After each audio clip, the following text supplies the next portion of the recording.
This video is sponsored by Squarespace. You might be asking yourself, like, Cody, I don't know if this camera comparison needs to be made. Like, they're kind of just different, completely different cameras, separate beasts in their own right. They don't really go together. On top of that, one is like 5 years old, and one's like a year old, and I would agree with you. Yet here we are. Let's get this thing.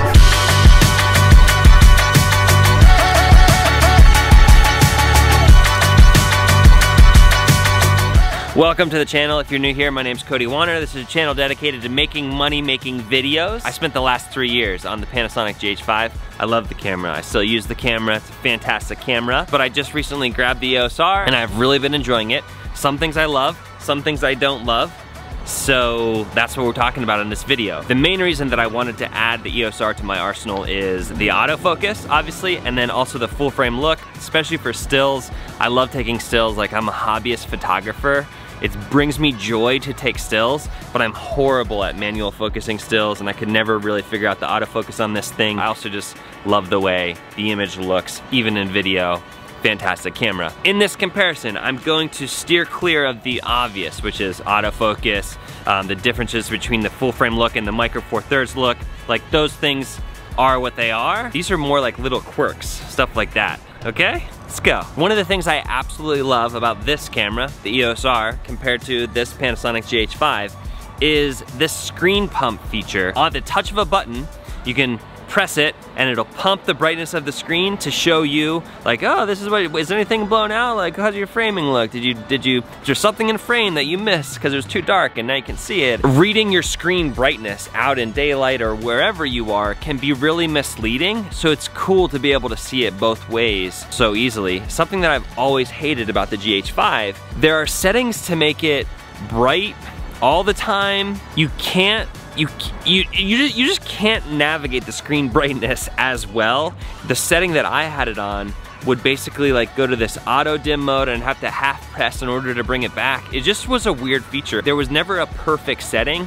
Canon figured it out with this system. It's the little things. It's the little things, you know? Second thing, the ease with which one can color grade C-Log is just mind-blowing. On the GH5, I always shot in natural because the log profile, like, I didn't understand it, and maybe I should have explored it more. But now I'm literally just applying the same correction and adjusting slightly. Amazing. I absolutely love the dynamic range that comes out of the camera in C-Log. Like, it was a game changer. I was literally always afraid of using log profiles because I was afraid to have to color grade, and this is like so simple. So that's more on me. That's on me, I understand that. Before I tell you about thing number 3, let me tell you about the sponsor for this video, Squarespace. If you wanna get either of these cameras, you're gonna have to make some money, okay? Pretty hard to make money in this industry without a website. Grab yourself a website. It got significantly colder since I left my office. Woo! Very cold.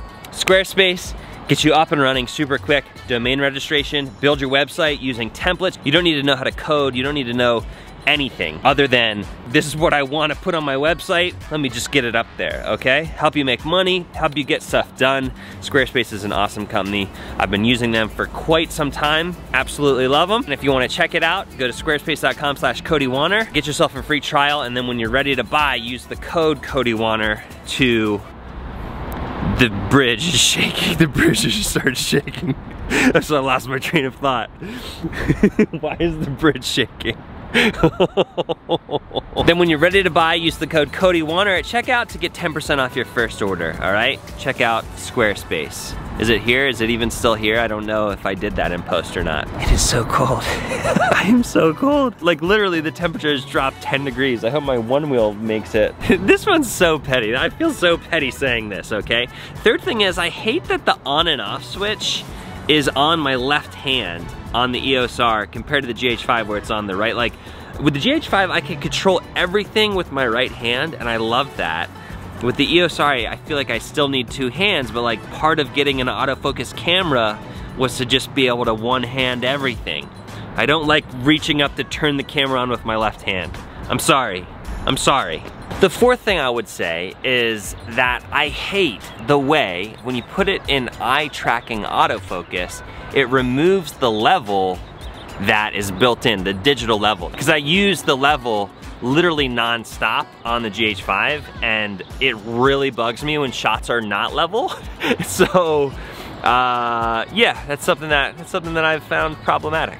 I thought of a fix, actually. This is a moot point. There we go.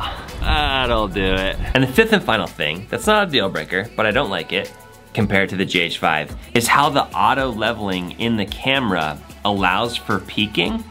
So, you know, I end up just putting a limiter on it, like to take away any peaking inside Final Cut, but the way auto leveling works on the GH5, it doesn't allow for peaking. So it might be doing about the same thing, it's just doing it in camera.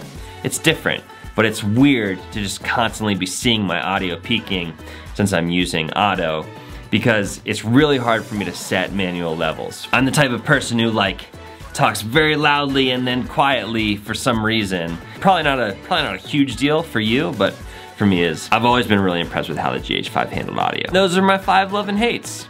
Was it more hates than loves? As I was setting this shut up, I've been thinking about the fact that you can make amazing stuff with any camera that you pick up. Getting new gear is fun. Like, it's inspirational in many ways. This camera has inspired me to take way more photos of my family, of just stuff. Like, I love picking up the camera again, and that's really fun. So if you have the money, by all means, like, I've been eyeing up the X-T4. Like, who hasn't watched every single video on the X-T4 today, right? Don't let gear envy, like, don't let not having gear stop you. Make amazing stuff with what you got. Both these cameras are awesome. I love them. You should get one of them and make something awesome. It's just like relationships, you know? 95% of the stuff is great, but you're like nitpicking at the 5%. It's like, shut up, just be happy with what you got. I mean, to be clear, I'm very happy, both in my marriage and with this camera.